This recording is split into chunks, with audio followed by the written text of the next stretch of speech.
जय हिंद मित्रों, my name आदर्श। आपका स्वागत है आदर्श संक्षिप्त चैनल में। चलिए आज नई चीज़ देखते हैं, हार्मोनिशन मैट्रिक्स। हार्मोनिशन मैट्रिक्स देखिए, ऊपर वाला मैंने दिखा दिया आपको, बहुत ध्यान सुनना। ऊपर वाली वीडियो नहीं देखी है तो देख लेना एक बार, मैं फिर कर देता हूँ। मैंने पीछे वाली बताया था कंजुगेट मैट्रिक्स, मतलब कोई हमारे पास ई मैट्रिक्स है, उसको हम किस में चेंज कर देते हैं, आई को माइनस के आई में या फिर माइनस का आई में। तो वो जो नई मैट्रिक्स होती है उसको हम ई डैश बार या फिर ए बार डैश या फिर ए थीटा कहते हैं। पीछे वाली वीडियो मैंने कहा था कि ये मत लिखना, लेकिन आप लिख सकते हैं, उसके अंदर बात एक ही है। मैं सोचा था आगे लिखवा दूंगा, लेकिन आप पीछे वाली वीडियो में लिख सकते हैं, बात एक ही है। बाद में भी लिखेंगे तो आप लिख लीजिए, ठीक है। कॉन्सेप्ट क्लियर हो गया तो लिख लीजिए। मतलब यही इसके डोनेट मेथड है। अगर ए इक्वल टू किस में चेंज हो जाए, इसमें इसमें इसमें, तो वो क्या होगा हमारा कॉन्जुगेट मैट्रिक्स। अब इसी का कॉन्सेप्ट हमारा हार्मोनिशन मैट्रिक्स में है। What is Hermitian matrix?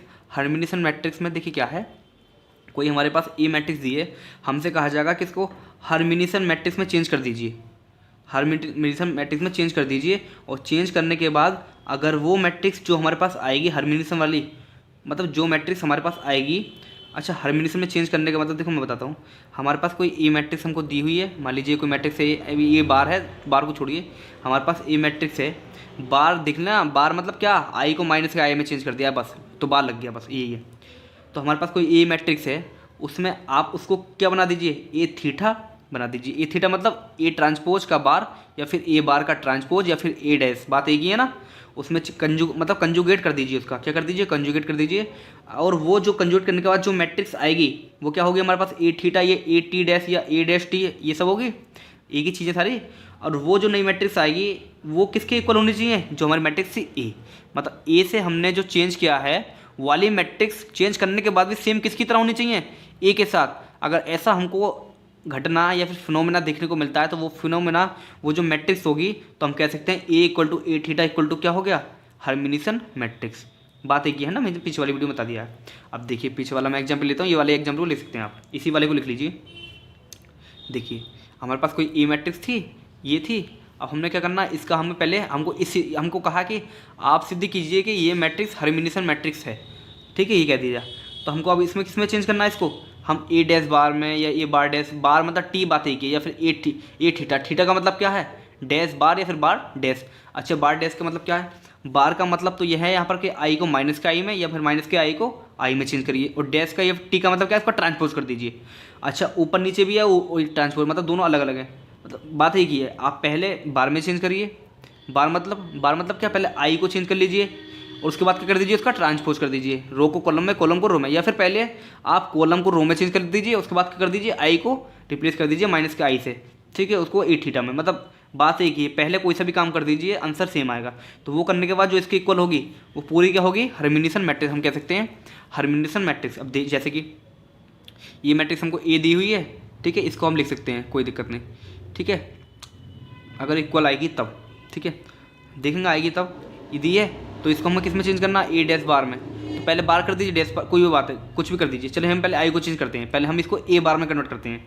तो ए से हम ए बार में कन्वर्ट करिए तो ये आ गई, माइनस में आई को चेंज कर दिया, आई को माइनस में आई में चेंज कर दिया, ठीक है। अब क्या लगाना हमें, डैश या ट्रांसपोज, बात एक है। तो डैश ट्रांसपोज क्या करना पड़ेगा, हॉरिजॉन्टल को वर्टिकल में। तो इस लाइन को यहाँ लिए, इस लाइन को वर्टिकल में चेंज कर दीजिए, कुछ ऐसी आएगी। अब ऐसे करने के बाद देखो क्या ये पहली वाली मैट्रिक्स के सेम है, नहीं है, सेम है क्या, नहीं है। इसका मतलब ये हमने एग्जाम्पल के तौर पर बताया कि ऐसे करनी है, लेकिन ये एग्जाम्पल इस वाले पे सिद्ध नहीं होगा क्योंकि इक्वल नहीं आई। आया समझ में आपको? तो यहाँ लिख दे, इसको एग्जाम्पल को लिख लेना और नीचे लिख देना कि इट इज़ नॉट हार्मोनिशन मैट्रिक्स, ठीक है।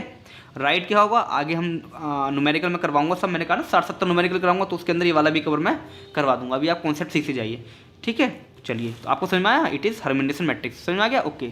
चलिए नोट कर लीजिए। चलिए एक चीज़ और देख लीजिए, स्क्यू हार्मोनिशन मैट्रिक्स, ये इसका अपोजिट है, हार्मोनिशन मैट्रिक्स का अपोजिट है स्क्यू। वही आपने पढ़ा था ना, सिमेट्रिक और स्क्यू सिमेट्रिक। देखिए इसके में स्क्यू मतलब क्या, माइनस कॉमन लेना, माइनस कॉमन लेने के बाद सेम आए, वही काम करना। इसमें ए मैट्रिक्स दी हुए है, तो पहले तो आप आई को चेंज कर करके आप ए बार में चेंज कर लीजिए, फिर उसका ट्रांसपोज कर दीजिए, तो वो क्या आ जाएगा, ए थीटा आ जाएगा आपके पास, ए थीटा फिर या फिर ए बार डैश या फिर ए डैश बार, बात है। दोनों इक्वल आने के बाद फिर सेम तो दिख जाएगी आपको। देखिए ये ऐसे कि 2i दिख जाएगा, और यहाँ भी क्या दिखेगा आपको, 3 माइनस के 3i ऐसे कुछ दिखेगा। लेकिन वहाँ पर क्या होगा, माइनस कॉमन लेने के बाद ही सेम दिखेगा। असल में क्या है कि अगर मान लीजिए वहाँ पर क्या होगा, माइनस के 3 प्लस के 3i होगा, और माइनस आप कॉमन लेंगे सब में से, तो बिल्कुल सेम किसकी तरह बन जाएगी, जो हमारे पास ए मैट्रिक्स थी पहले से ही, इसकी तरह बन जाएगी, ठीक है, आया समझ, आपको समझ में आ रहा है ना। तो माइनस कॉमन लेने के बाद तो वो क्या होगी हमारी स्क्यू हार्मोनिशन मैट्रिक्स होगी। ठीक है, देखिए ए इक्वल टू माइनस के ए थीटा, अगर इसके इक्वल आ रही है तो वो क्या होगी स्क्यू हार्मोनिशन मैट्रिक्स। पीछे वाली वीडियो देखेंगे समझ में आ रहा होगा, it is skew hermitian matrix, लिख लीजिए। Okay, like and subscribe to my channel Adarsh Swayamsevak. Thank you.